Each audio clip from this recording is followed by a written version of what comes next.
Good afternoon, everybody. Today is the September 22nd, 2025 meeting of the Westport Commission on Disability. My name is Brian Gallagher. I am the chairman. And we have with us special guests, and we're going to turn it over to them and listen to what they have to share with us.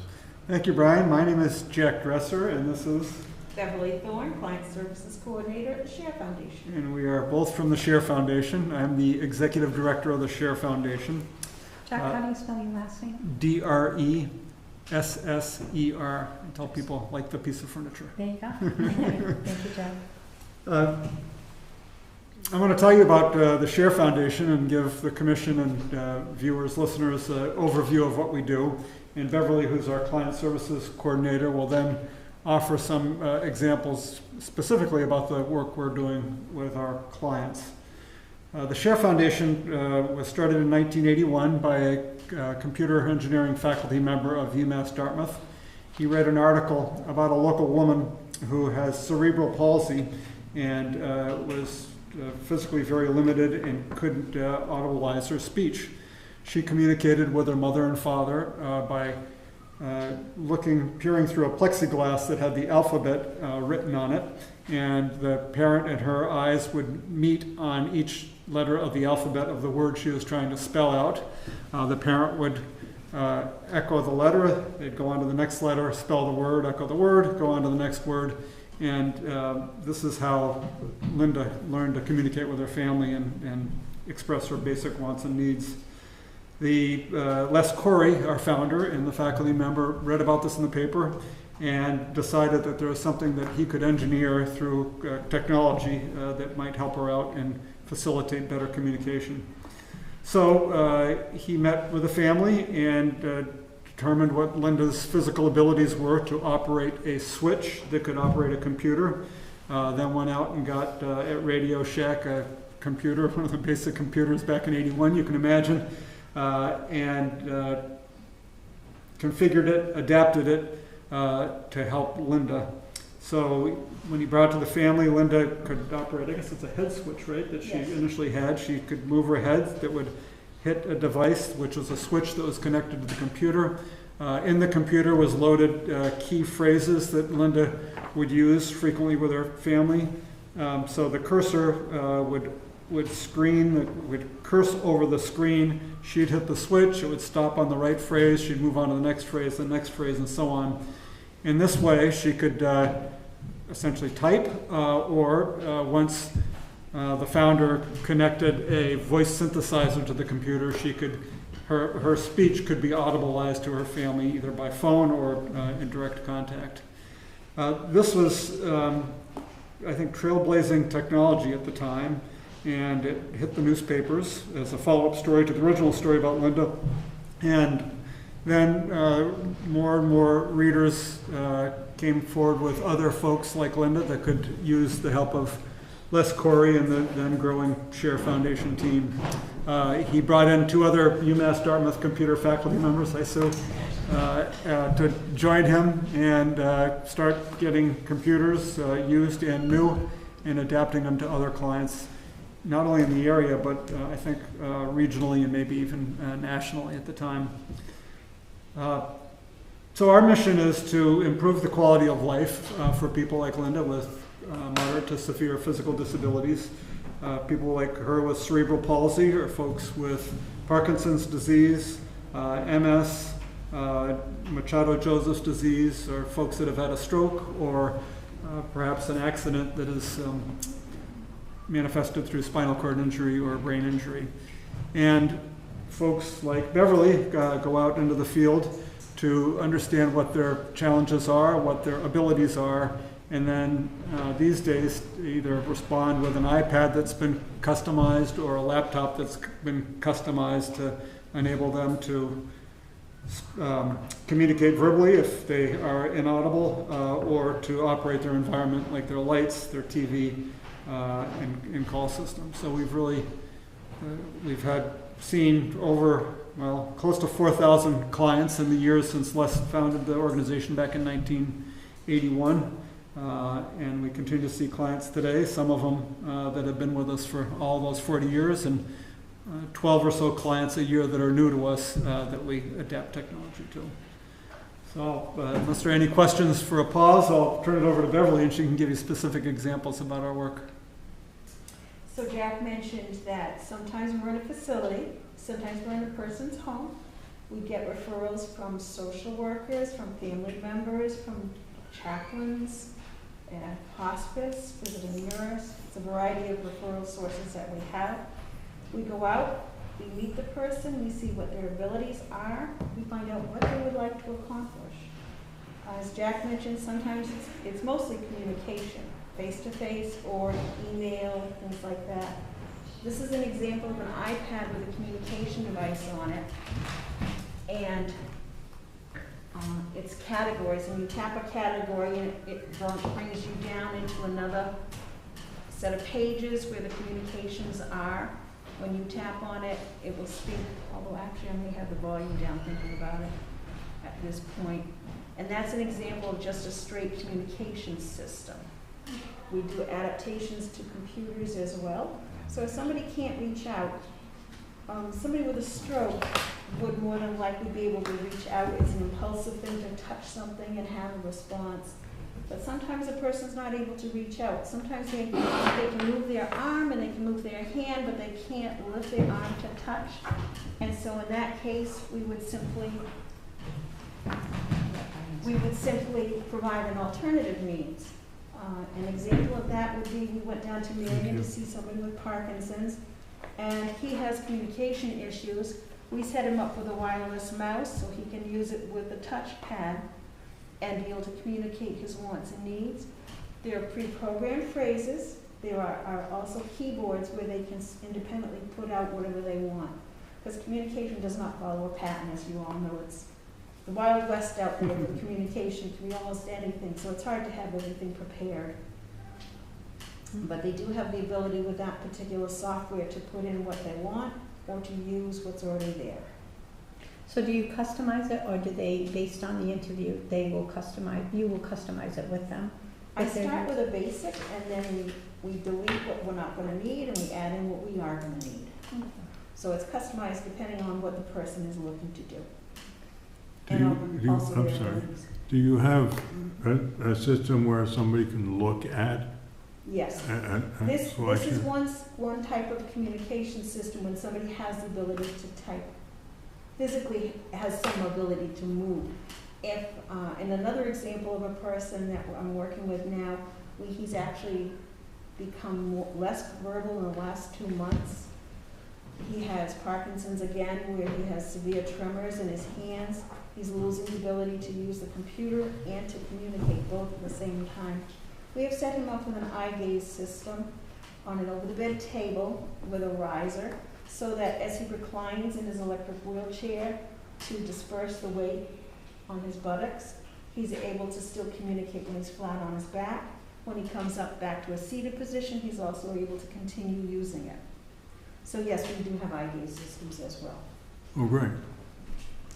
It's much less expensive to put computers and technology,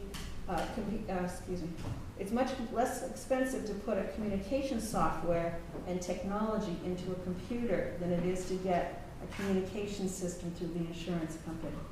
And families feel the impact, especially if they have to pay 20% of a communication system. They need that money for other intentions, medical costs and things like that. And depending on availability, this is complimentary. They're not paying for this, correct? Yes. And that's what you do through your foundation. This is free for them to use.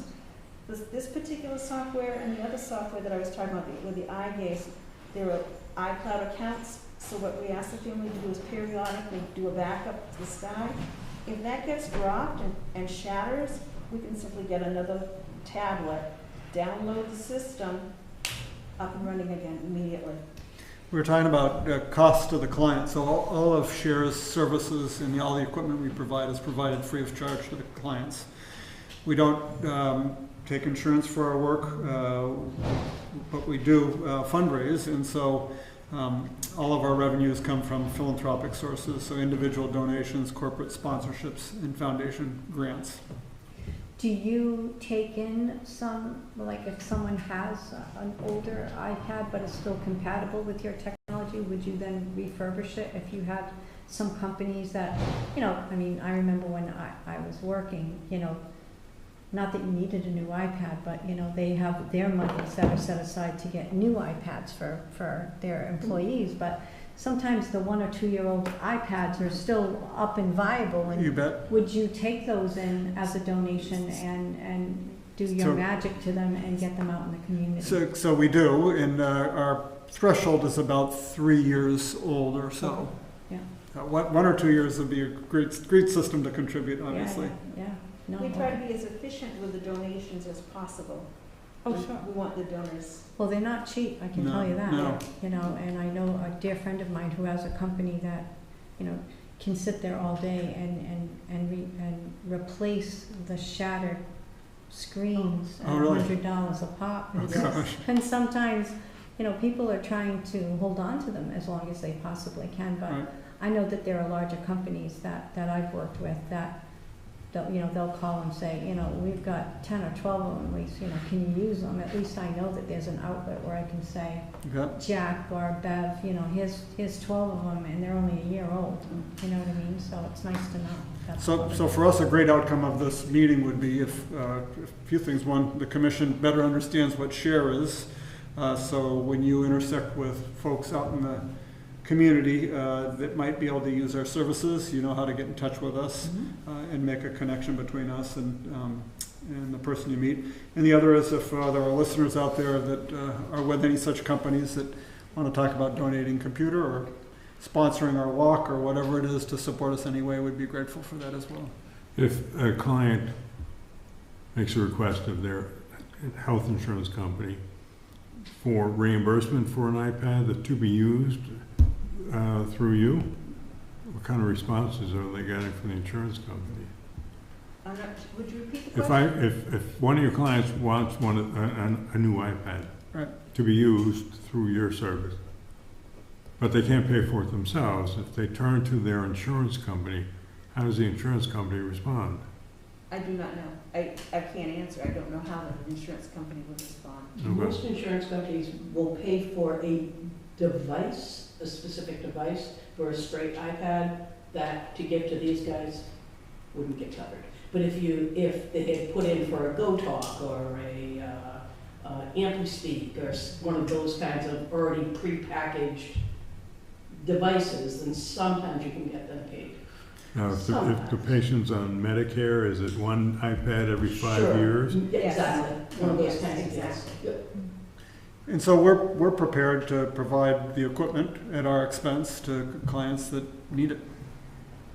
And it's my understanding that other than an ALS patient, the family would have to pay 20% of the cost of a communication device through the insurance.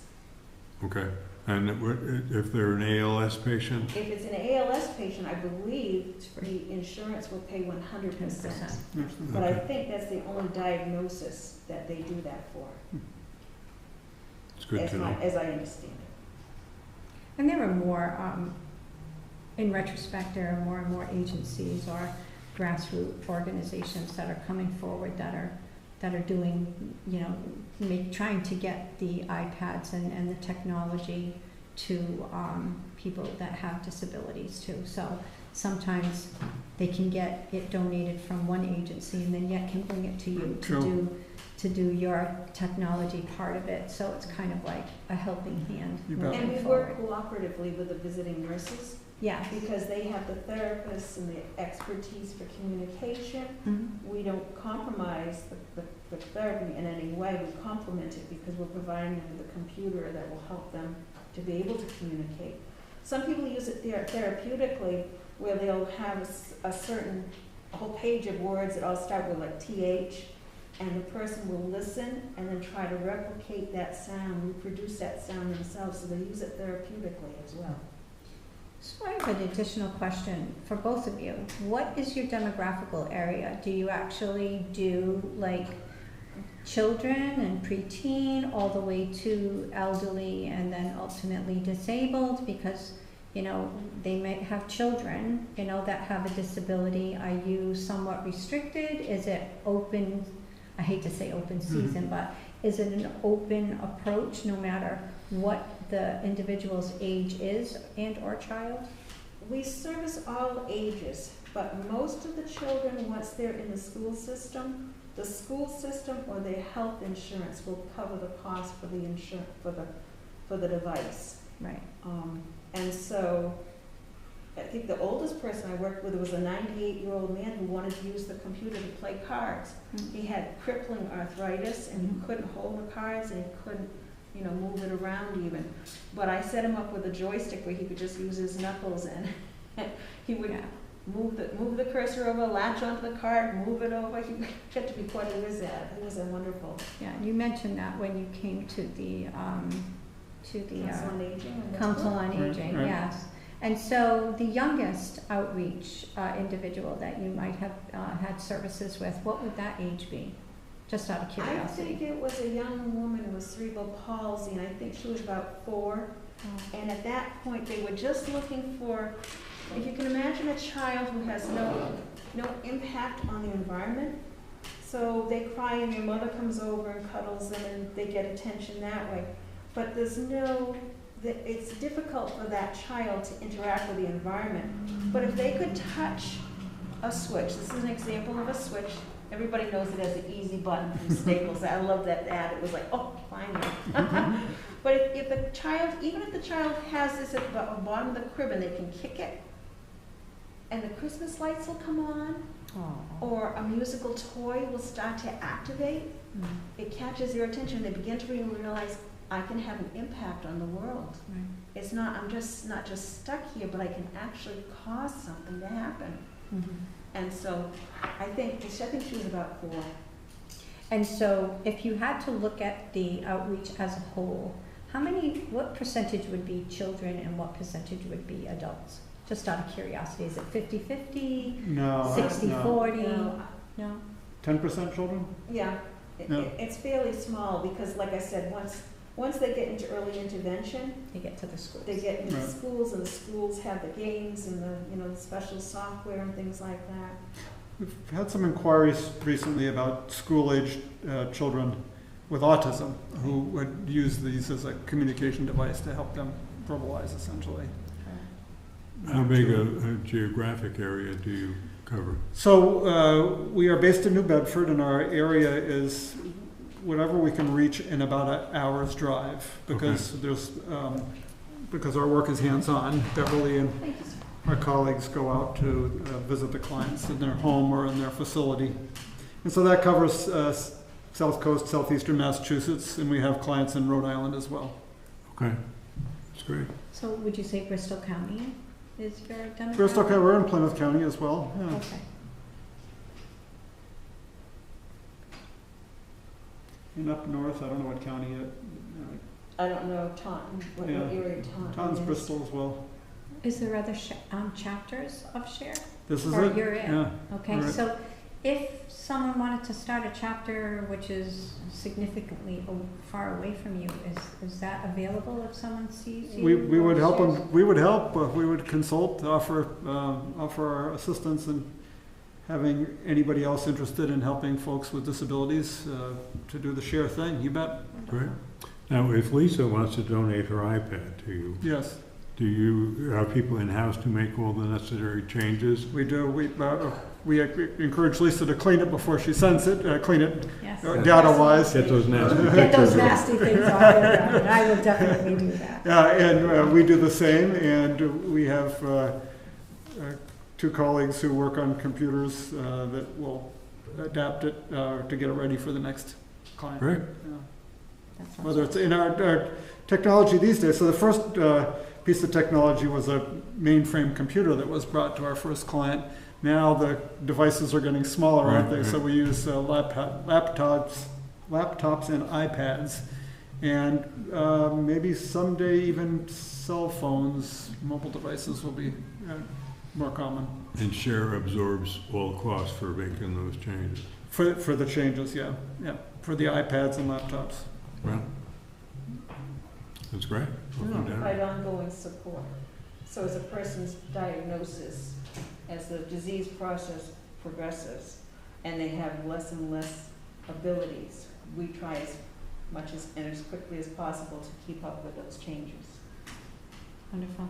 Quick question. On the back, I found it very interesting that you actually have a golf tournament and a classic car show. Yes. Can you maybe talk a little bit about that and you know, where can people, such as our viewers, know, you know, obviously what's happening, you know, with the SHARE program, but maybe if you could touch on the success of your two events, You which bet. I'm sure took a lot of hard work to do. It did. So thank you for that opportunity. You can find us on the website at thesharefoundation.org. SHARE is not an uncommon name for nonprofits, so either Google the SHARE Foundation New Bedford or the SHARE Foundation Massachusetts, or just www.thesharefoundation.org, and that should get you to us. We have three event fundraisers, sometimes more, but these three that you mentioned, two that you mentioned, plus our walk, we've been doing for decades now. The walk, which we now call Walk and Roll, is our biggest fundraiser. Past 2 years, we've been doing that on Westport Point. We started at the United Methodist Church and walk or roll down to the end of the point and back. That's a fundraiser that we operate out of our office. And it was great to see. We were here last weekend on a beautiful Saturday. We have friends that have been with us for a long time, and they're all wearing, many of them are wearing T-shirts from SHARE Walk and Rolls from past years, so it's great to see the connection. We had about 50 people participate and raised $28,000. We've also been the beneficiary of fundraisers that other organizations have put on. The Classic Car Show was last Sunday up in Freetown, Massachusetts at their Historical Society. It's run by the Downshifters Car Club of New England. We're really grateful for John Ramirez and the work that he and his wife do to put that together every year, and we get some of the proceeds of that. Yeah. They do some very successful things in you're right. Bedford. Yeah, absolutely. And the other event is a golf tournament that a Rotary Club in Rhode Island organizes, and they've been doing it for 39 years, I think. Yes. And we're the grateful beneficiaries of the results of that tournament. The Richmond Country Club is privately owned, and I know them very well. Oh, you do, yeah. They give a lot back. That's a great spot, and we're Beautiful. grateful for the folks down there that Yeah. put this together. We've had a choir concert up in Plymouth County that benefited SHARE last year. People make memorial gifts to SHARE to honor folks that have passed recently or not so recently, honor other folks. Gifts in lieu of come to SHARE, so people hear about us and feel compelled to help us advance our mission by some kind of support, and we're grateful for that. So the nice thing to know about SHARE is obviously if an organization, corporation, company, small grassroots organization can actually dedicate their fundraiser that maybe they do every year or every other year or whatever their time frame is, they can earmark the proceeds for your That's right. organization, Right. which is great. Anything else that we should know? I think we covered it. Did we cover it, Beth? I think so. All right. Anybody have any further questions? No, they're a great organization, they provide some great things for our community. Yeah, we're partners with South Coast Health in ways. We've linked with their physical therapy department and other therapy departments because they are seeing the beginning of some of our client relationships, and we work together to help folks with disabilities communicate and improve their lives. So we're grateful for South Coast Health being a neighbor. And you worked for them too. At one point, I Yeah, worked so for South that's Coast great. Health. Yeah. You got the best of both worlds You there, bet. obviously. Oh. That's awesome. Well, we thank you for your time, and please www.thesharefoundation.org if Got it. folks want to learn more about it. And so I have some companies that actually would be interested in donating, you know, their iPads to you. Do I give them your number? Yes, please. Okay. I didn't know. And then I have your email address from Right. when you gave me your business card Yes. from the Council on Aging. So if I just give them that You can get in Lisa touch. referred you, Thank you. they're in good hands. Thank you, Lisa. Okay. Well, thank you so much for coming in and sharing the Chairman, information with us. thank you, It's yeah. good to know You bet. about your organization. Appreciate it. Thank you. Nice to meet you. Nice to see you Nice again. to see you Lisa. again. So, Yeah, see you, Bev. Thank you, Bev.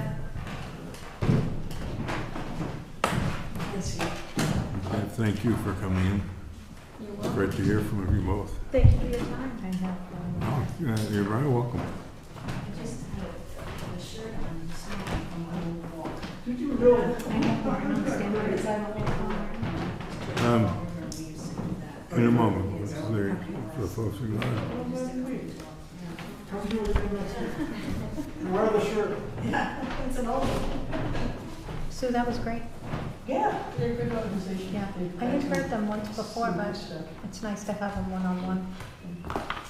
Okay, let's get Martin on the phone to see what he has to say for himself. Hey there. Martin, Yes, how are you? I'm fine. That's good to hear. And your eyesight's okay? Everything seems to be okay, but the delay in my eyes, so I'm laying down and I can't hardly see. Okay, so then we'll move along. You don't have to look at anything. The next item on the agenda, we've heard from the people from SHARE, is the approval of the minutes of the August meeting of the Commission on Disability. Did everybody receive the minutes? Yes. Anybody have any suggestions for changes? Nope. We have a motion to approve the Make a minutes. motion to approve the minutes. I second. All in favor? Aye. The minutes of the August meeting are approved. Who's at the meeting now, Brian? What's that? Who's at the meeting? Me? Lisa? And? Lisa? Let me finish, Martin. And? Lisa, Steve, Sue Sherman, and Valerie is operating the equipment for us. Oh, no Steve? Steve, I said Steve. Hi, Martin. Hi, Steve. Holy mackerel. I want to make sure you're doing your job. I want to make sure he's paying attention.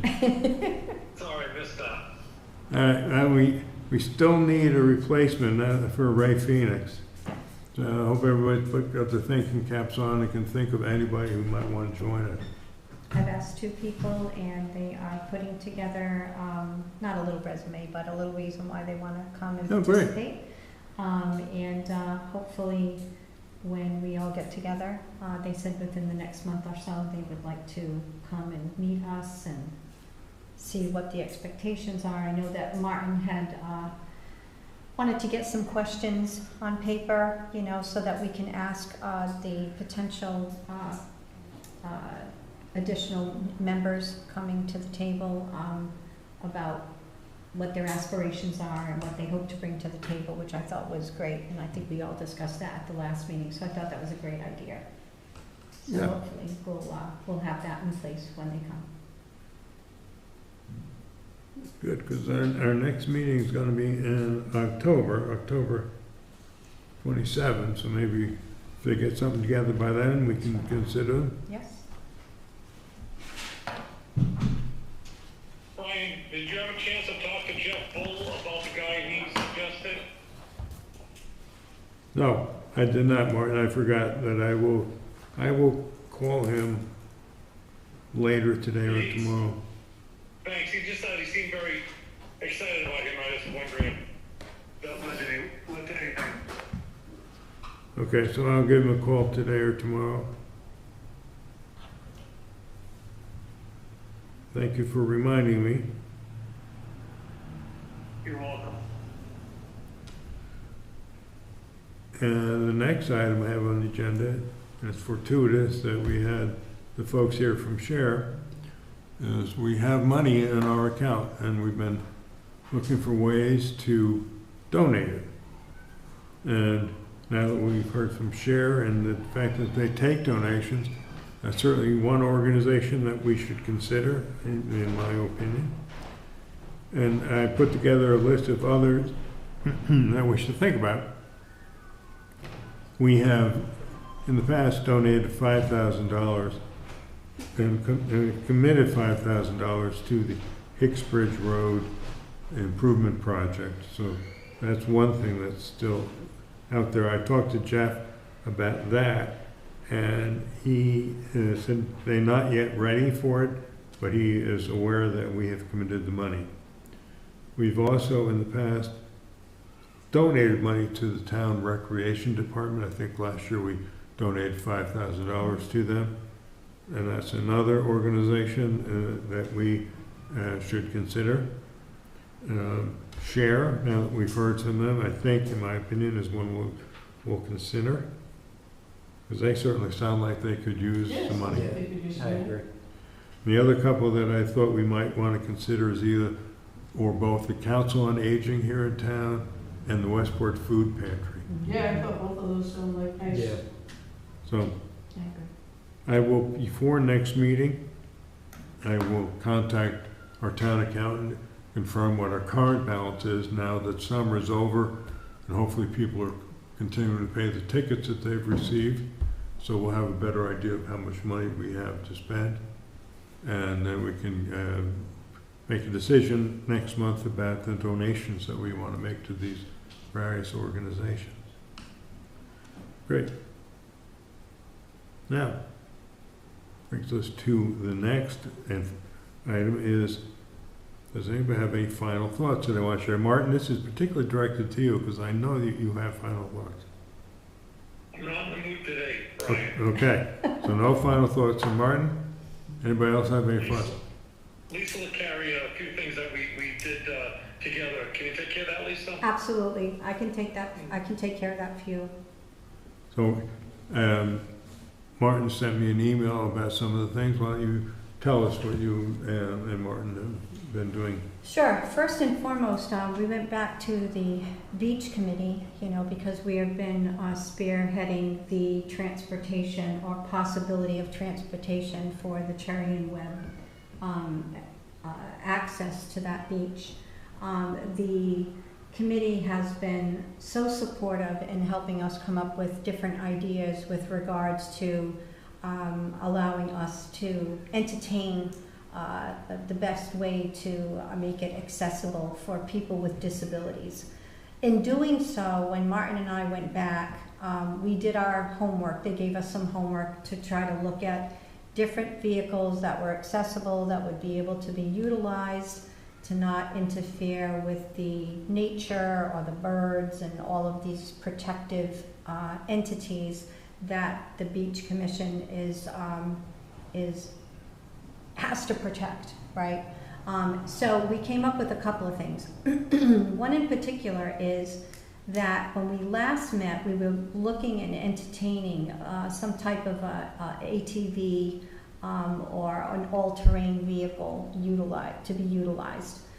We do know that there is a position that they're trying to create that would be, it's not taking away from the lifeguards at all with their responsibility. The lifeguards are going to be left intact. This would be an additional person, and they're going to have a dual role from what Sean says. They're going to be a parking lot attendant because they have some parking issues with regards to parking, that they don't want them to park obviously in the handicap parking spaces that are identified as such, but also just people parking there and not necessarily going to the beach, which is leaving them in quite a position where there's not enough parking, or that maybe they might be taken advantage of or not realizing that they shouldn't park there. So they're looking for that position as a parking lot attendant. And then / maybe that they would be involved in the transportation end of that. So they thought that the parking lot attendant responsibilities really wouldn't fill that person's day. So having them maybe do the transportation part for the commission might be a good fit. And if that is the case, they're now looking at, the insurance and what that would entail. Does it have to be someone that has to be hired over 18 years of age? They're also, if it is a handicapped vehicle, because we're also looking at smaller, they have like, I don't want to say a minivan, but it's a smaller vehicle than like what we would have at the Council on Aging, like a bus kind of thing. but it is a type of approved vehicle that would be able to take on someone that has a wheelchair. And there are certain certifications that that particular driver has to go through. So I did reach out to Beverly Bish, and she has to have her drivers that are certified in that type of service that is protected by DOT. So if we don't own the vehicle, I think they have to fall under, from what I understand from her, but don't quote me, the DOT regulations. If in fact we do own the vehicle, which there are a lot of vehicles that are not necessarily being utilized in our fleet, then we would then have to follow the rules and regulations of the town. So there is an entity with regards to safety if we had an approved wheelchair vehicle, which would save a lot of headaches as opposed to having a gate around the beach, and that's an open vehicle, as opposed to having something secure.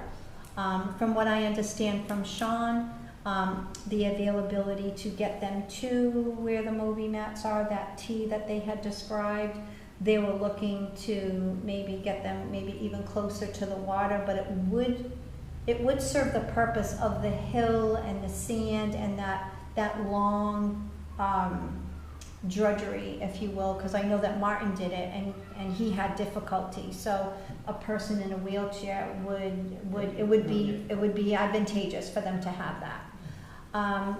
The qualification of utilizing that transportation, we may not. They haven't decided yet if it would be like a $5 donation or a $5 additional fee. Martin had talked to several people, and in doing so, they had expressed that paying that extra $5 would be like a gift, because there are so many people that feel that the beach is beautiful, and if they had access to it, they would use it.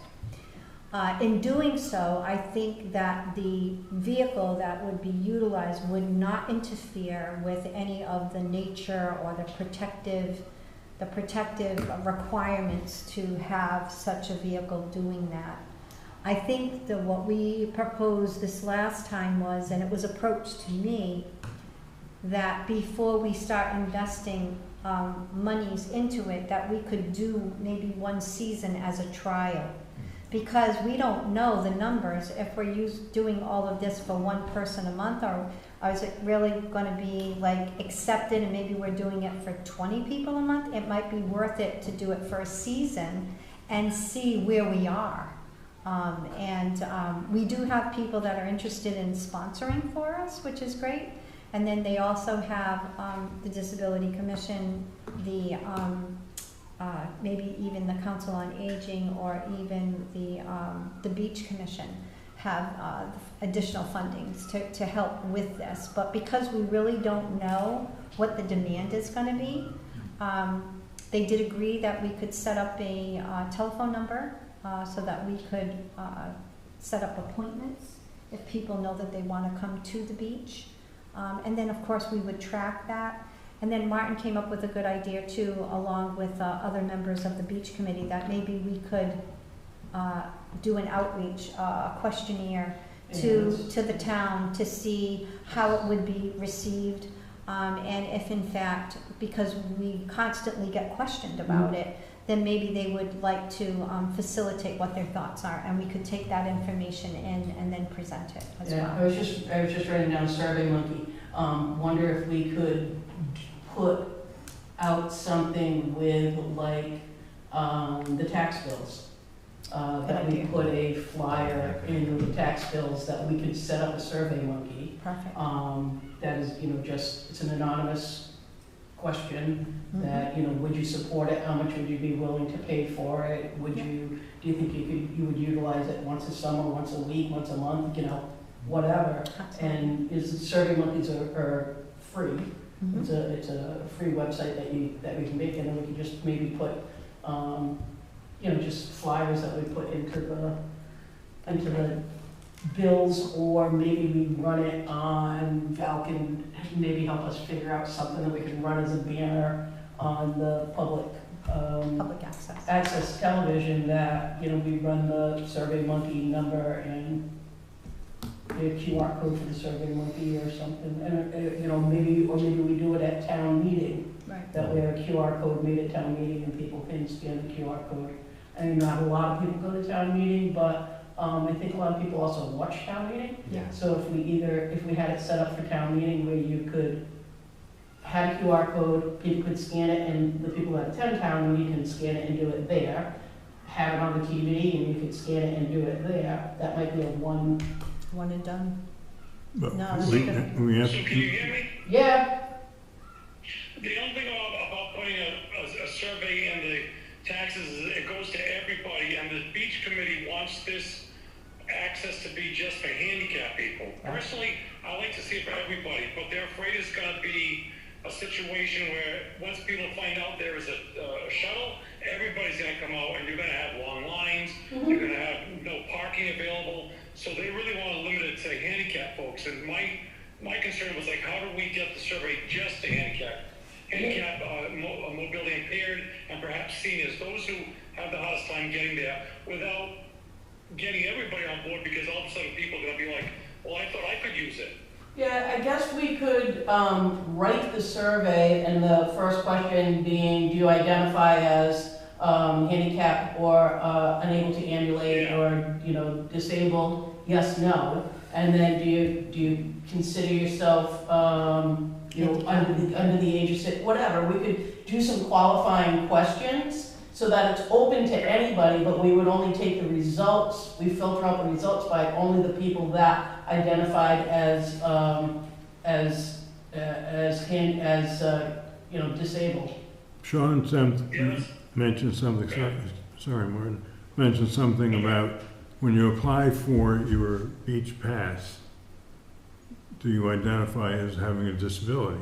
Yeah. He's And gonna if- add that little box. And then if that's indicated on your beach pass, maybe then those people get the The survey. survey about, Yeah, that could work too. That could work too. Yeah. Matter of fact, Martin and I both, they recommended, which is true, if you have a handicap placard, they didn't really want to vet everybody, but if they do have a handicap placard, the state has already done that, because that's how you get a handicap Mhm. placard. You have a doctor's letter or a note or something that indicates that you are Yeah, I handicapped. wonder if there's gonna be some type of database that has the number of people with the placards that live in Westport. Yeah, the RMV. Yeah, Registry of Motor Vehicles. Yeah, that's gonna be a free database a public database that we could access. Yeah. No, that's a great idea, Sue, great idea. Now, do you want me to add anything on that topic, Martin? Do you think we have that covered? No, I think that's the next step that the beach committee has asked, us as a Commission on Disability, can we get numbers for them? Yeah. Because they wanna make sure it's worthwhile to sink some money into it, Yeah, or that's time, or whatever, so that'll be our next step. Okay. And then in addition to that, we also, Martin and I, well, it's really through Martin's efforts, we were actually invited to go to the New Bedford Commission on Disability, to their meeting, which we were welcomed with open arms, and they actually have 10 members on their commission, and they're, obviously quite viable, and they were so pleasant to us, and they involved us in their normal meeting. We had questions about certain things that they were involved in, and they took the time to explain everything to us. They loved our shirts. They want to get shirts of their own now, so we made a great positive impression with regards to that. So Martin was very pleased with that. And everyone was just so warming and inviting, and they had hoped that, we would come back again, and they would just, we couldn't say enough about them. And they were very much time concerning, so they were like right down to the minute. So Martin loved that. So they have an hour for their meeting, and they get a lot accomplished within that hour. So we went to the warming house. That's actually where their meetings are, and we couldn't have been happier to participate with them. great. Well, thank you. Thank you for sharing.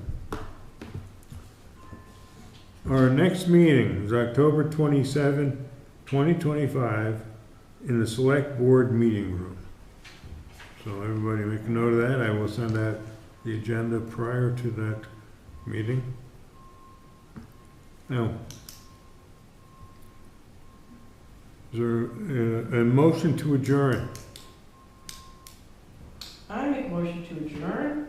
Second it, anybody? I second it. All in favor of adjourning our meeting? Aye.